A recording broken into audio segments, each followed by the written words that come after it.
හා ප්‍රභින්න මූල දෙකක් ඇති බව පෙන්වන්න. ශූන්‍ය නොවන තාත්වික හා ප්‍රභින්න මූල දෙකක් ඇති බව පෙන්වන්න. හරි. දැන් ඉස්සෙල්ලාම මේකේ ඩෙල්ටා බලා ගන්න එපා. ඩෙල්ටා සමානයි b වර්ගය ඍණ 4a c. b වර්ගය ඍණ දෙකක් a ගේ වර්ගය. ඍණ 4 වරක් a කියන්නේ 1යි c කියන්නේ k වර්ගය ඍණ k වර්ගය ඍණ 1.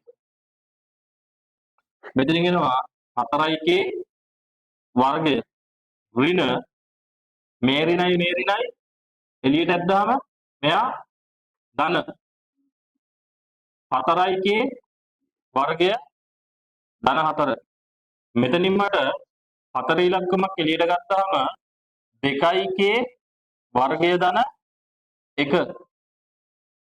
k තාත්වික සංඛ්‍යාවක් වේ. මෙතන ලියවෙන්න ඕනේ මෙන්න මෙහෙම. k තාත්වික සංඛ්‍යාවක් බැවින් තාත්වික හා සමපාත වෙන්නේ නැත්තේ ඇයි?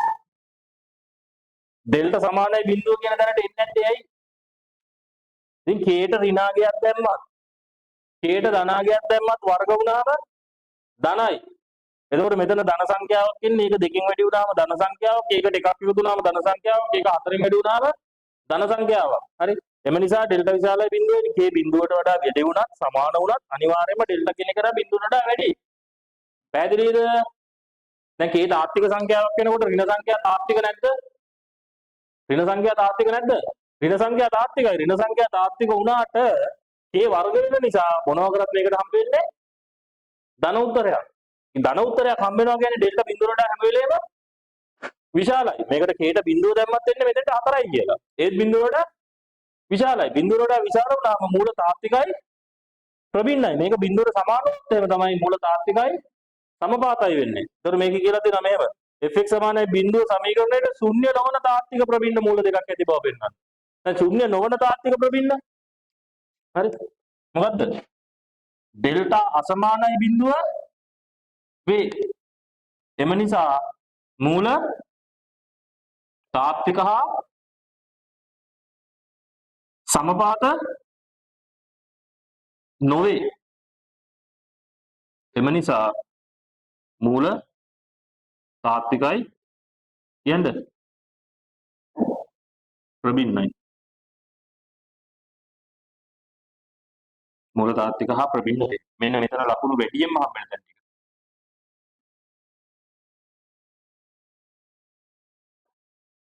ඔය ටික ලියවිලා තියෙන්න ඕනේ අනිවාර්යයෙන්. අනිවාර්යයෙන්ම ඔය ටික ලකුණු කියනවා ගෙඩි පිටි. ඇල්ෆා හා බීටා යන fx සමානයි බිඳුවේ මූලයයිද r සමානයි 1ට 2යි ඇල්ෆා හා s සමානයි 1ට 2යි බීටායයිද ගනිමු.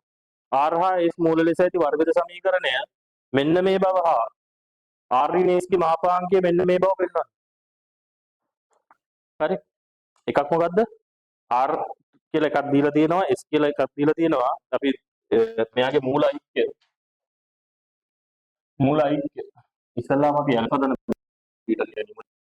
අගසන්න මේකනේ. මෙයාගෙන් ඇල්ෆා දන බීටා සමානයි මේ වර්ගද සමීකරණයේ මූල ඇල්ෆා හා බීටායයිද ඇල්ෆා හා බීටා යන fx සමානයි බිඳුවේ මූලයයිද ඇල්ෆා දන බීටා මූල ඓක්‍ය කියන්න බලන්න 2යි k මූල ගුණිතය ඇල්ෆා බීටා ඍණ k වර්ගය ධන 1. හරි. දැන් මට කියන්න මූල ඓක්‍ය කියන්නේ මූල ඓක්‍ය කියන්නේ කවුද? r ධන s සමාන 1ට 2යි ඇල්ෆා ධන 1ට 2යි බීටා. භාගයක් ඇද්දා එළියට. මෙතන ඉන්නවා ඇල්ෆා ධන බීටා. බෙදීම ඇල්ෆා බීටා. භාග එළියේ ඉන්නවා ඇල්ෆා ධන බීටා කියන්නේ 2යි k. බෙදීම ඍණ k වර්ගය ධන 1. දෙකේ ඉලක්කම කැපුණා. ඍණ k යට k වර්ගය ධන 1. මූල ගුණිතය r 1ට 2ක් ඇල්ෆා වතාවක් 2ක් බීටා. ඒ කියන්නේ එක බෙදීම 4ක් මෙතන ඉන්නවා. 1ට මෙතනත් ඉන්නේ ලොකු කතන්දරයක් නෑ. ඍණ 1ට 4 වතාවක් k වර්ගය ධන 1යි. නේද? වර්ග සමීකරණය. x වර්ගය ඍණ x වතාවක් මූල ඓක්‍ය ඍණ k යට කියන්න 2යි k වර්ගය ධන 1 නේද? අනේ 2 ලකම කැපෙනවානේ. k වර්ගය ධන 1 ධන මූල ගුණිතය ඍණ මෙතන ධන නෙමෙයි වෙන්නේ ඍණ 1යට මූල ගුණිතය 4 වතාවක් k වර්ගය ධන 1 සමානයි 0යි.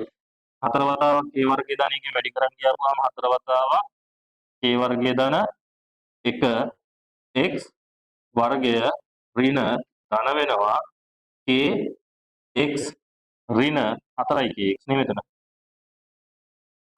4යි k x ධන මේ ඍණ 1 සමානයි 0. හරිද? ඊට පස්සේ කියනවා r ඍණ s ගේ මාපාංකය මේ උත්තරේ බව පෙන්නන්න. දැන් r ඍණ s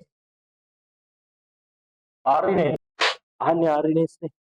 මම r ඍණ s වර්ග කරපුවාම 1යට 2යි අල්ෆා නෑ බා.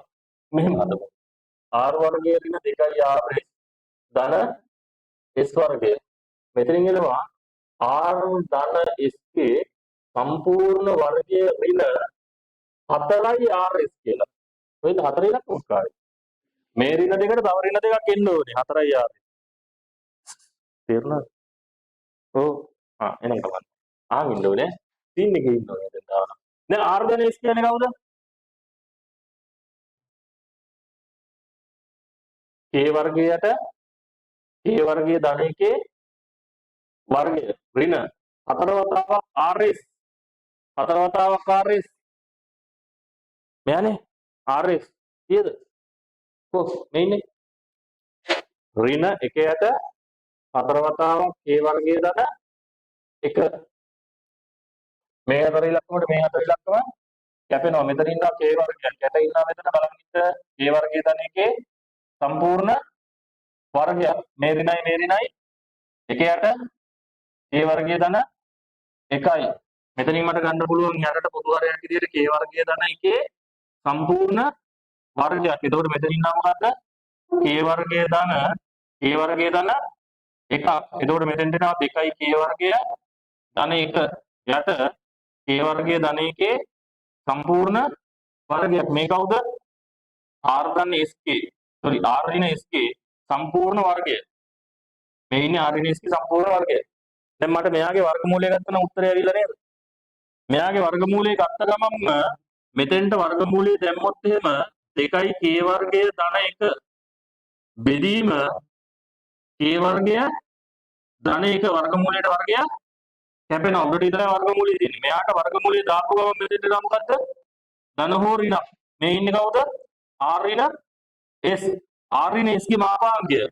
ඒ කියන්නේ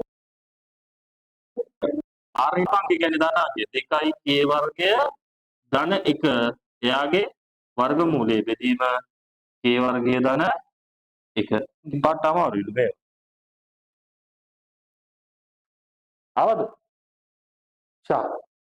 දැන් මේ ගාන මෙතෙන්ට හදනකොට 80ක් විතර වෙදිලා තියෙනවා.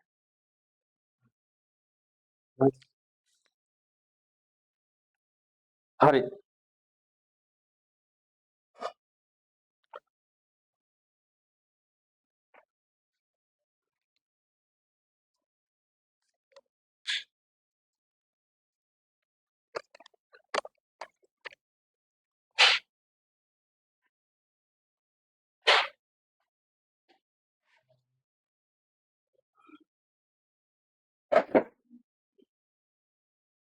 ඈ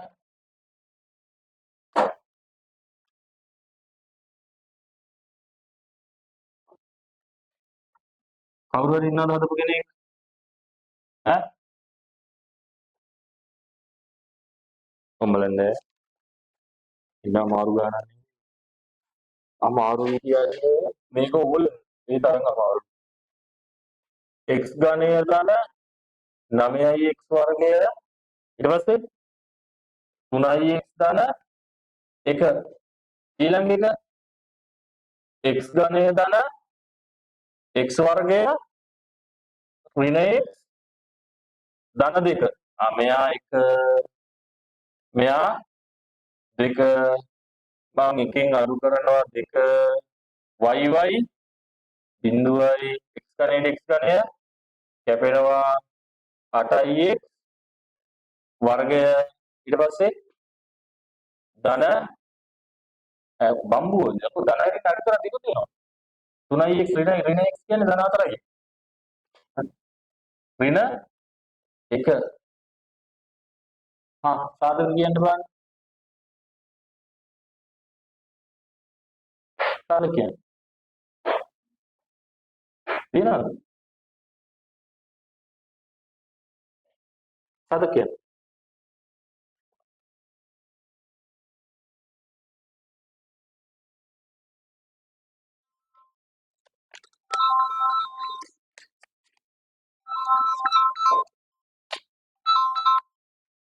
hello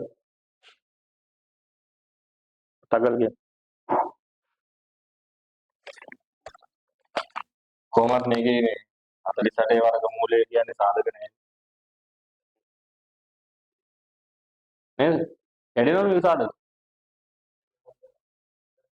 කැඩෙනවද 8යි x ඍණ 4යි x ධන 1යි නෑනේ බනේ ඍණ 4යි බොරු කියන්නේ x සමානයි ඍණ b ඍණ 4යි ධන හෝ ඍණ b වර්ගය 16යි ඍණ 4 වරක් ඒ 8යි c ඍණ 1යි එයාගේ වර්ගමූලය බෙදීම 2යි ඒ කියන්නේ 8යි ඍණ 4 ධන හෝ ඍණ 8 වරක් 4 32යි 32යි 16යි 48 බෙදීම ඇහුන්නේ 16යි 4ෙන් කපලා දාමුද ඈ 4ෙන් කපලා දාමුද මෙතන 48යි කියන්නේ 16 වරක් නේද 3නේ ඒ කියන්නේ එළියට ගත්තා කියන්නේ 4ක් එතකොට මෙතන එනවා ඍණ 4 ධන හෝ ඍණ 4යි මූල බෙදීම 16 ඒ කියන්නේ ඍණ 1 ධන හෝ ඍණ මූල 3 බෙදීම 4යි හරි මේ ඇවිල්ලා මම හොයාගත්තේ x සමානයි ඍණ 1 ඍණ මූල 3 බෙදීම 4 හෝ x සමානයි ඍණ 1 ධන මූල 3 බෙදීම 4 හොයාගන්න අංක දෙකක් නේද අපි O level කාලේ ඛණ්ඩාංක ජ්‍යාමිතිය කියලා එකක් ලොකුට තිබ්බේ නෑ සරල රේඛා දෙකක සමීකරණ දෙක විසඳපුවාම සරල රේඛා දෙකේ මොකක්ද ආවේ සරල රේඛා දෙකක සමීකරණ විසඳපුවාම මොකක්ද ආවේ ඇහුන්නේ නෑ y සමාන mx ධන c ආකාරයේ සරල රේඛා දෙකක් සුළු කරපුවාම x යි y යි අගයන් ආව නේද ඒවට කිව්වේ සමගාමී සමීකරණ කියලා නේද ඊ විසඳපුවාම ආවේ මොනවද ඡේදන ලක්ෂයේ ඛණ්ඩාංග මේ ඇවිල්ලා තියෙන්නේ මොනවද මේ ඇවිල්ලා තියෙන මේ සිත දෙකේ ඡේදන ලක්ෂයේ x ඛණ්ඩාංග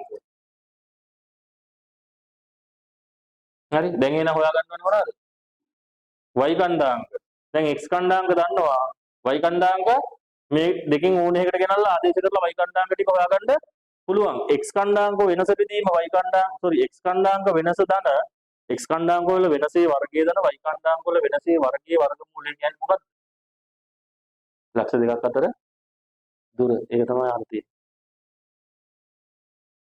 දැන් මේ එක සිතයක් අපි දන්නේ නැහැ කොහොම යනවද කියලා මේ අනිත් සිතේ මෙහෙම එහෙ කඩන්න ආවම යනවා කියලා හිතන්නකො මේ සිත දෙක ඔන්න ඔහම යන්නේ දැන් මේ සිත දෙක හරි මේ තමයි එක x ඛණ්ඩාංගයක් දැන් ඇවිල්ලා තියෙන x1 මේ තමයි අනිත් x ඛණ්ඩාංගය මේ ඇවිල්ලා තියෙන හරි අහන්නේ මොකද්ද ප්‍රස්ථාර වල ඡේදන ලක්ෂ දෙක අතර තිරස් දුර කියන්නේ ඡේදන ලක්ෂ දෙක අතර දුර නෑ අහන්නේ මොකද්ද ඡේදන ලක්ෂ දෙක අතර තිරස් දුරද මේ අහලා තියෙන්නේ ඡේදන ලක්ෂ දෙක අතර දුරද අහලා තියෙන්නේ තිරස් දුර අහලා තියෙන්නේ එහෙනම් මේක ලක්ෂණ වෙන්න තව වෙනස් ක්‍රමයක් තියෙනවා මම මේකේ වක්‍රය මෙහෙම ගන්නන්නේ බලන්න ඔන්න ඔය තියෙන්න තියෙනවා මෙයා මේ හිතන්න ආයේ මේ තමයි අනිත් එක. මම මේ චේතන ලක්ෂණ දෙක යා කරපුවාම මට එනවා නේද මේ දුර? ඈ ඈ හරි ආන්නේ මොකද්ද? ආන්නේ මොකද්ද? තිරස් දුර මේ දුර අහන්නේ. මේ දුර නේද අහන්නේ? ඈ ඈ ඔව් කොහොමද හොයන්නේ? මේ තියෙන x y අක්ෂ පද්ධතිය. මේ තියෙන x y අක්ෂ පද්ධතිය. මෙතන ඉන්නව කවුද? x1. මෙතන ඉන්නව කවුද? x2. එහෙනම් තිරස් දුර කොච්චරයිද? x2 ඍණ x1. එහෙම නේද? දැන් කවුද මේක x1 කවුද x2? මෙයා ඉන්නේ මෙහෙනේ. මෙයා ඉන්නේ මෙහෙ. මේ x අක්ෂෙත් මම ගන්නකො හරියට. ආවම x අක්ෂය. හරි y අක්ෂය. මෙයා ඉන්නේ මෙහෙ. මේ තියෙන එක මොකද්ද මේ? ඍණ 1 ඍණ මූල 3 බෙදීම 4යි. මෙතන ඉන්නේ කවුද? ඍණ 1 ධන මූල 3 බෙදීම 4යි. හරි. මෙතන ඉඳලා මෙතෙන්ට තියෙන දුර තමයි මේ තියෙන්නේ. හරිද? මෙතන ඉඳලා මෙතෙන්ට තියෙන දුර තමයි මේ තියෙන්නේ. එහෙනම් x2 ඍණ x1 කියලා ගන්නකොට මෙයා x2 මෙයා x1 කොහොමද හැදෙන්න ඕනේ? ඍණ 1 ධන මූල 3 බෙදීම 4යි ධන මේ දුරයි මේ දුරයි එකතු වෙන්න ඕනේ. එකතු කරනවා ඍණ 1 ඍණ